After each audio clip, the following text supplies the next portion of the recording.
দেখছেন নিউজ বাংলা, সর্বদা মানুষের সাথে। মুখ্যমন্ত্রী মমতা বন্দ্যোপাধ্যায়ের ঘোষণা অনুযায়ী জেলায় জেলায় শুরু হয়েছে দুয়ারে সরকার কর্মসূচি। ঠিক তেমনই আজ দক্ষিণ 24 পরগনার বজবজ 1 নম্বর ব্লক চিংড়িপোতা অঞ্চলের রাজারামপুর 10 বিঘা মাঠে দুয়ারে সরকার কর্মসূচির ক্যাম্প করা হয়। সকাল থেকেই ক্যাম্প শুরু হতেই এলাকার মানুষ ভিড় জমাতে থাকেন। যেসব দরকারে বিভিন্ন সরকারি দপ্তরে ঘুরতে হয় সাধারণ মানুষকে দিনের পর দিন, এবার সেগুলি মুখ্যমন্ত্রী মমতা বন্দ্যোপাধ্যায়ের অনুপ্রেরণায় হাতের কাছেই পেয়ে যাবেন সাধারণ মানুষ দুয়ারে সরকার প্রকল্পের মাধ্যমে। আজ এই ক্যাম্প পরিদর্শনে আসেন দক্ষিণ 24 পরগনা জেলার পূর্ত ও পরিবহনের কর্মাধ্যক্ষ জাহাঙ্গীর খান।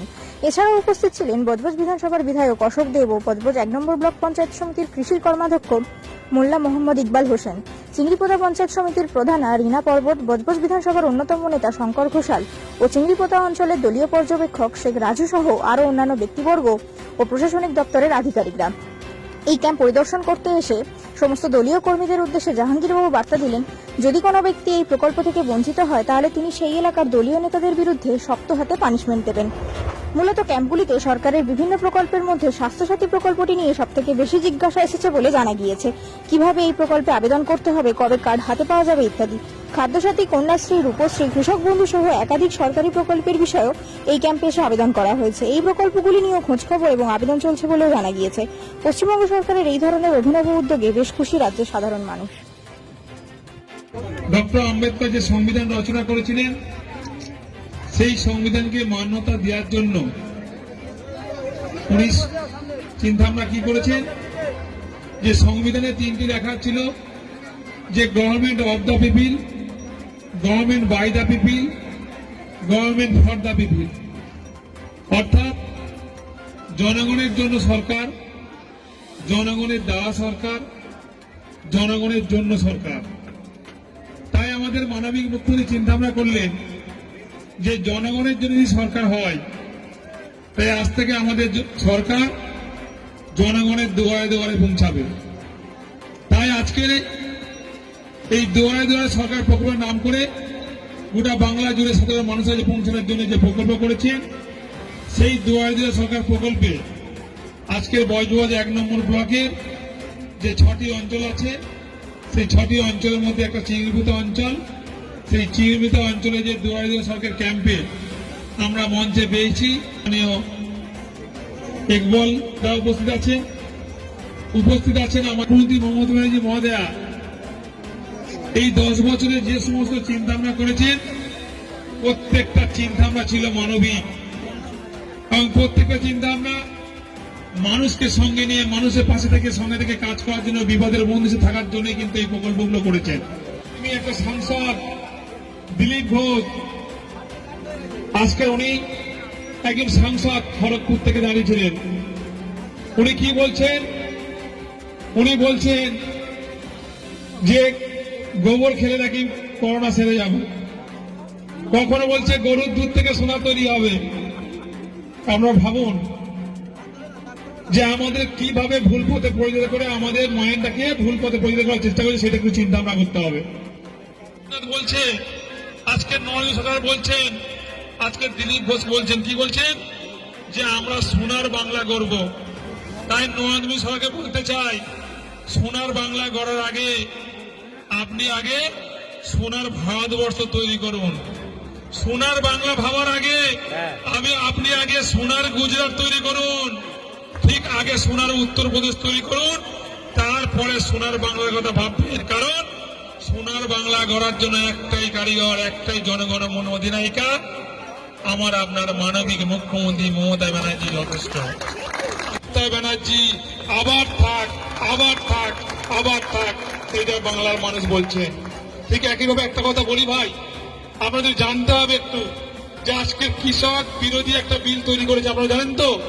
কিছুদিন আগে কৃষক বিরোধী বিলটা কি সেটা আপনারা হয়তো বুঝতে পারছেন না সাধারণ মানুষ, একটু আপনাদের জানতে হবে কৃষক বিরোধী বিলটা কি। যে আমাদের খেটে খাওয়া গরিব মানুষ, চাষি ভাই যখন রোদে ঝড়ে কষ্টে ফসল ফলানোর চেষ্টা করছে, সেই ফসল তারা ডাইরেক্ট কোনো সাধারণ মানুষকে বিক্রি করতে পারবে না। কাকে বিক্রি করতে হবে?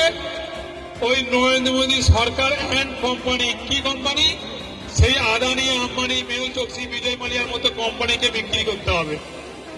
আর বিক্রি করলে সাধারণ মানুষ কি বিপদে পড়বে একটু জেনে রাখুন। একটু জেনে রাখুন, আদানি আম্বানিদের মতো সেই কর্পোরেট কোম্পানিকে বিক্রি করতে হবে। আর সেই কর্পোরেট কোম্পানি সাধারণ মানুষের যে মূল্য দিয়ে কিনবে, কারণ একটা ফসল সে 100 টাকা কিনছে, সেই ফসল কেনার পরে সেই এক কোম্পানি সুন্দর একটা সুপার মার্কেট করে এসি ঘর করে সেখানে বিক্রি করবে। আর এই খেটে খাওয়া গরিব মানুষকে সেই সুপার মার্কেটে কিনতে হবে। আর সেখানে কিনতে গেলে আপনাদের কি কষ্ট হবে আপনারা জানেন? যে মালটা 100 টাকা কিনেছে, চাষির গাড়িতে কিনেছে, যে মালটা আপনারা চাষির গাড়িতে কিনতে পারবেন 100 টাকায়, সেই মালটা ওই মার্কেট থেকে 500 টাকায় কিনতে হবে। আপনারা গরিব মানুষ বিপদে পড়ে যাবেন। সেই বিল পাস করেছে আছে কেন্দ্রীয় সরকার, তার বিরুদ্ধে আমাদের রুখে দাঁড়াতে হবে। কারণ মুসলমান, মুসলিম তার নয়নমণি, হিন্দু তার প্রাণ। এই কথা তো জাহাঙ্গীর খানের কথা নয়, এই কথা তো মমতা ব্যানার্জি মমতার কথা নয়, এই কথা কাজী নজরুলের কথা।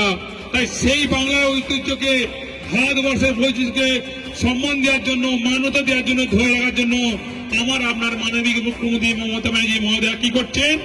সর্বধর্মের, সর্ববর্ণের, সর্বজাতির মানুষকে একসঙ্গে কাঁধে কাঁধ মিলে ঐক্যবদ্ধ হয়ে ভ্রাতৃত্বের বন্ধনের মাধ্যমে উন্নয়ন করার চেষ্টা করছে। তার বিরুদ্ধে বিপদে ফেলার চেষ্টা করছে কেন্দ্রীয় সরকার।